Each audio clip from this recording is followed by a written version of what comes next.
Guess, yeah, everyone's here who didn't take a trip out for Memorial Day weekend, I guess. Yeah, kind of sparse. That's okay though. It's kind of like the airplane when it's like empty, and then everyone gets like a row to themselves, so everyone can space out and stretch out. I wanted to talk today about our practice. So a lot of times in Buddhism, or I guess if you meet other Buddhists from different sects, they ask you, what is your practice, right? What do you practice? And our practice is, of course, the Nembutsu. But that's a little bit tricky in that that's not all it is, I guess, but it is definitely what we try to put forward. So I wanted to get first into the definition of what practice is. So in terms of the English language, right, practice, from the Cambridge Dictionary, is to do or play something regularly or repeatedly in order to become skilled at it, or the act of doing something regularly or repeatedly to improve your skill at doing it. And Merriam-Webster is to perform or work at repeatedly so as to become proficient, or the systematic exercise for proficiency. So they both use these terms, proficient, proficiency, or skilled or skill. And when you look up those definitions, they kind of point to each other. Where like to be proficient is skilled and to be skilled is proficient. But ultimately, we're just doing something over and over again to become more skilled or proficient at it, right? So in our lives, perhaps throughout our childhood, and then maybe even into our adulthood, we practice different things to get better at them, right?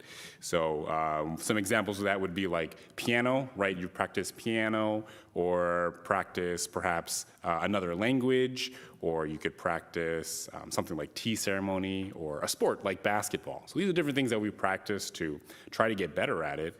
But what does it really mean to be proficient or skilled at any of these things, right? And I think this is an individual idea for all of us, right? What it means to be good enough or skilled enough or proficient enough in anything that we practice. So perhaps when we're practicing piano, to be proficient is to be able to play professionally, or maybe it's to be able to play a song with only a few mistakes, right? For doing another language, maybe it's to be able to read a newspaper, or maybe to be able to hold a conversation. To do the tea ceremony, maybe to be proficient is just to simply understand it so that you can carry on tradition. Or maybe it's to get the little candies that you get to eat when you have the tea. And then with basketball, right, maybe it's good enough to beat your rival team, or maybe it's just to be able to make 10 free throws in a row. But we all have this idea of what it is to be proficient at something. So our practice says Jodo Shinshu, saying the Nembutsu. What does it mean to be proficient or skilled at saying the Nembutsu? Our form is one way, and there are other forms of Pure Land Buddhism, other forms of Buddhism that practice the Nembutsu, and perhaps some of them would be to say it lots, to be saying it all the time, to be saying it tens of thousands of times a day. However, this is not how we understand it. And this concern, this question, came up in actually a letter that Shinran received from his follower Kyoshin. So in this letter, Kyoshin first talks about how much he really loves Jodo Shinshu and the Pure Land teaching. He talks about how it's so wonderful and how it makes him very happy. But then he continues, he says, nevertheless, distracted by the business of everyday life, I tend to be negligent for hours at a time. Still, whether day or night, it never slips my mind, and there is only the act of rejoicing in Amita's compassion. There is solely the diamond-like Shinjin, whether walking, standing, sitting, or reclining, without any thought of proprietary or of the proprietary of time or place. There is only saying the name out of gratitude for the Buddha's profound benevolence, for the joy imparted by the benevolence of the masters. The Nembutsu is not a daily routine for me. I wonder if this is wrong. As a matter of ultimate importance of my life, nothing surpasses this. Wishing to receive, if possible, your full and detailed instruction, I have written down something of what I have thoughts.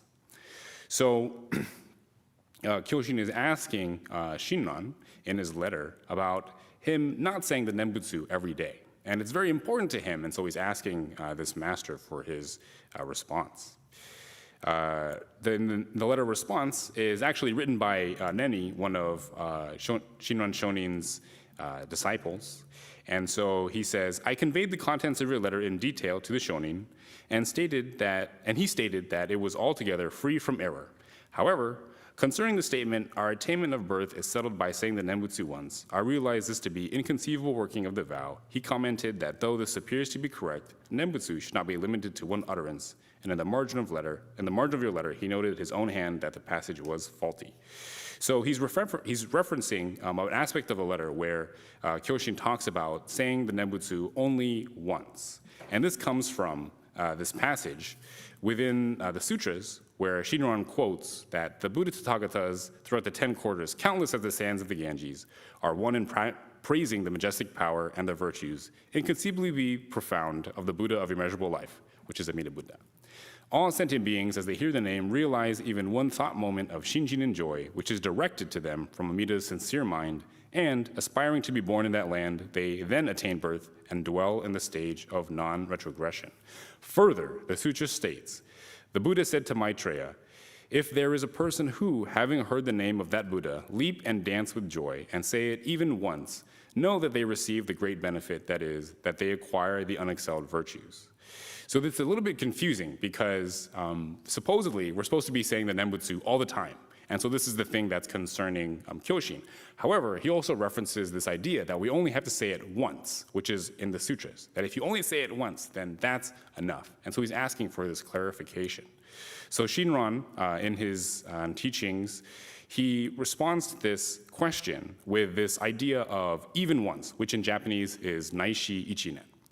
So the word naishi, or even, in the passages from the larger sutra is used to indicate an upper or lower limit while omitting what is in between. In the second passage, ichinen, saying the name once, indicates single-heartedly practicing the Nembutsu. Single-heartedly practicing the Nembutsu is a single voicing. A single voicing is saying the name. Saying the name is constant mindfulness. Constant mindfulness is right-mindedness. Right-mindedness is the true act that brings about birth in the Pure Land. Further, Naishi Ichinen in no way refers to one thought in contemplation on the Buddha's virtue or to one utterance in repeated recitation of the name. As the first passage shows, Naishi Ichinen, even one thought moment, refers to the ultimate brevity and expansion of the length of time in which one attains the mind and practice, the Shinjin and Nembutsu, that resulted in the birth of the Pure Land. Let this be known. So even though it's said that it's only once, it doesn't actually mean only once, is what he's trying to say. There is this very small, minuscule aspect of time, so the smallest fraction of a second that you can imagine. That's all it takes. That's as quick as it is that we can realize the benefit of Amida Buddha, that we understand this salvation, this being saved from a life of suffering. And that's all it takes. It doesn't take a very long time. It doesn't take a lot of hard work and energy and practice. It's the smallest amount of time that you can imagine with the least amount of effort.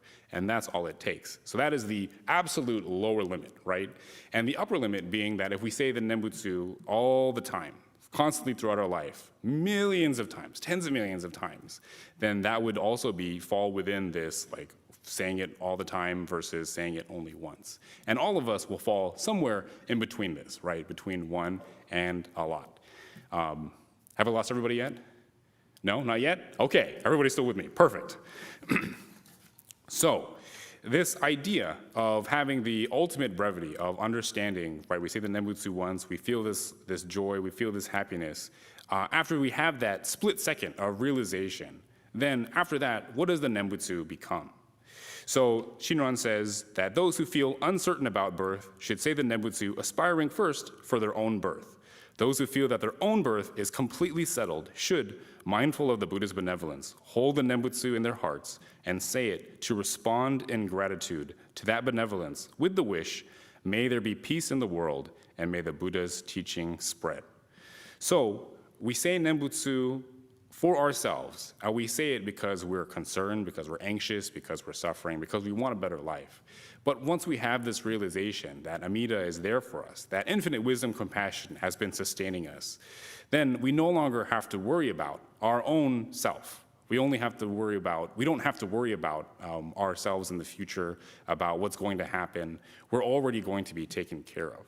And so then we can shift our thinking from worrying about ourselves to thinking about the world around us, about bringing, as Shinran says, bringing peace to the world that becomes our wish. The Buddha's wish for all beings to be happy and well, that becomes our wish, and it becomes our practice, trying to make the world around us better, trying to make the lives of the people around us, their suffering less. This, of course, includes ourselves, as we have to take care of ourselves, but this perhaps greater ideal of making the world a better place was what ends up being our practice. Now, this might seem kind of daunting, this incredible task of making the entire world a better place, but just like an incredible goal in becoming perhaps a professional piano player seems like an incredible goal for someone, with every day trying to practice, getting a little bit better than the day before, then you can reach these kinds of goals. So again, for practice being an individual thing, for the idea of being skilled or proficient being a goal that all of us must contemplate and understand, what is it for each of us that it means to be skilled and practiced at the Nembutsu? What does bringing peace to the world? Are we bringing peace to ourselves? Are we bringing peace to the people around us? Are we bringing peace to our neighborhood, to our country, to the world? How is it when we realize when everything is proficient that we can stop practicing? And truthfully, we never do, right? Even professional athletes, professional musicians, they never stop practicing. They're constantly doing it. There is no point in their life where they feel like, I'm done. I've done enough. I'm completely perfect at it. I can no longer improve. It's a lifelong thing.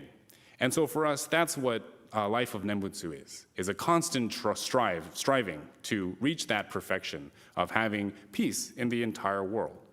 And although it is this grand idea, this huge goal, really what it is for all of us is to look at ourselves, to understand where we are in our lives, and just simply try to be better than we were the day before. Try to be a little bit better, a little bit less mistakes, but ultimately we'll have these ups and downs in lives, right? I don't know if anyone else has tried practicing at basketball or music or something, and you have those days where it's really not working for you, right? You can't seem to make anything, or you're messing up all the notes, and that's okay.